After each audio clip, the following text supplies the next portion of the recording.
Motor bike शादी बारात। रवि और सोनू दो दोस्त थे जो द्वारका में रहते थे। दोनों खुलेआम घूमते थे। एक दिन रवि और सोनू एक पेड़ के नीचे बैठकर कुछ बात कर रहे थे। सोनू, मेरी माँ मुझे इस उम्र में शादी करने के लिए कह रही है। तो फिर क्या प्लान कर रहे हो? मुझे नहीं पता यार, मेरी माँ बिल्कुल नहीं सुन रही। मुझे लगता है मुझे शादी करनी ही पड़ेगी। सोनू उसकी बातें सुनकर हंस रहा था। उसे देखते हुए रवि हंस क्यों रहे हो सोनू? क्या हुआ? मैं तो ये पूछ रहा हूँ कि तुम्हें दुल्हन कौन देगा? ऐसा क्यों कह रहे हो तुम? नहीं तो और क्या, बिना कोई काम किए ऐसे घूमने फिरने से तुम्हें दुल्हन कौन देगा? जैसे अकेले ही मैं बेफिक्री से घूम रहा हूँ और तुम तो कलेक्टर की नौकरी कर रहे हो, है ना? अब मेरे काम की क्या बात करोगे? वैसे तुमने दुल्हन की तलाश शुरू कर दी? हाँ, देखने लगे हैं, लेकिन जो भी आ रहा है वो पूछ रहा है कि मैं काम क्या करता हूँ। तो तुम उन्हें क्या कह रहे हो? पता नहीं क्या कहना है। उन्हें बता रहा हूँ कि नौकरी की तलाश में हो। अगर ये कर रहे हो तो इस जीवन में शादी नहीं कर पाओगे। तो मैं क्या करूँ कि तुम एक बड़ी कंपनी में मैनेजर का काम करते हो। उन्हें बताओ कि तुम्हारी सैलरी 50,000 रुपए है। अगर मैं ऐसा कहूँगा तो होगी शादी? तुम्हारी शादी हो जाएगी। सच्चाई पता चली तो? जब पता चलेगा तब देखेंगे। इतना कहकर वो वहाँ से चला गया। कुछ दिनों के बाद रवि ने कहा कि वो एक बड़ी कंपनी में काम करता है और उसकी शादी तय हो गई है। ये बताने के लिए रवि सोनू के घर गया। अरे सोनू, तुम्हारी सलाह के अनुसार मैंने कहा कि मैं एक बड़ी कंपनी में मैनेजर के तौर पर काम कर रहा हूँ। उन्होंने तुरंत शादी के लिए हाँ कर दी। मैंने तुमसे पहले ही कहा था ना? हाँ, लेकिन अब यहाँ एक समस्या है। तुम्हारी शादी तो ठीक हो गई, तो समस्या क्या है? वो क्या है बताओ? मेरे ससुर को लगता है कि मैं एक बड़ी कंपनी में मैनेजर हूँ और अच्छी तनख्वाह पाता हूँ। वो एक बड़े हॉल में फंक्शन करना चाहते हैं। तो अच्छा ही है, इसमें दिक्कत क्या है? प्रॉब्लम नहीं है, चप्पल से मारेंगे मुझे। बेवकूफ, मेरे पास नौकरी नहीं है और वो भी अगर शादी फंक्शन हॉल में करेंगे तो हमें बहुत पैसे की जरूरत है। मेरे पास कहाँ है इतना पैसा? हाँ, तुम ठीक कह रहे हो और मैं तो उस बारे में भूल गया। मेरे पास इसके लिए एक आइडिया है। बोलो क्या है? मैं तुम्हारे ससुर जी से जाकर बात करूंगा।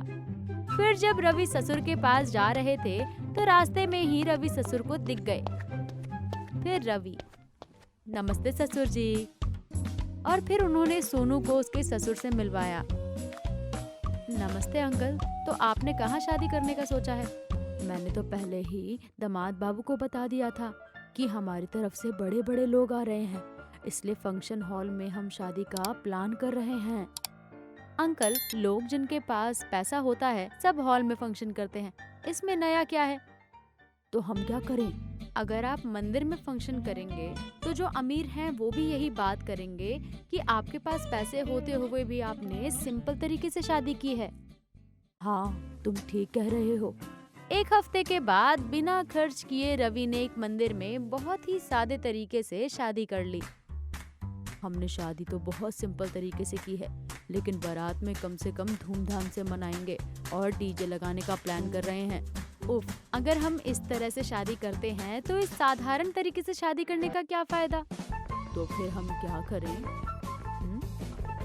हम मोटर बाइक शादी बारात करेंगे। ये सरल और सिंपल तरीका है। ओके बेटे, हम ऐसा ही करेंगे।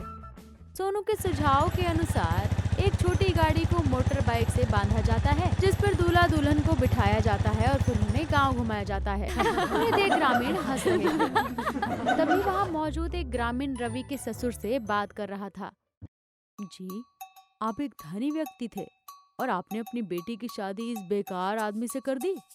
क्यों, क्या फालतू है? एक बड़ी कंपनी में मैनेजर है ना, वो प्रबंधक या कुछ और नहीं है। वो उसका दोस्त सोनू रोज टाइम पास के लिए गांव में खुलेआम घूमते हैं। सच्चाई जानने के बाद रवि के ससुर गुस्से से रवि और सोनू के पास जाते हैं। रवि, क्या तुम सच में इतनी बड़ी कंपनी में मैनेजर हो? सच्ची बात है कि नहीं? ससुर, रवि लड़खड़ा रहा था। सोनू उसके बगल में था।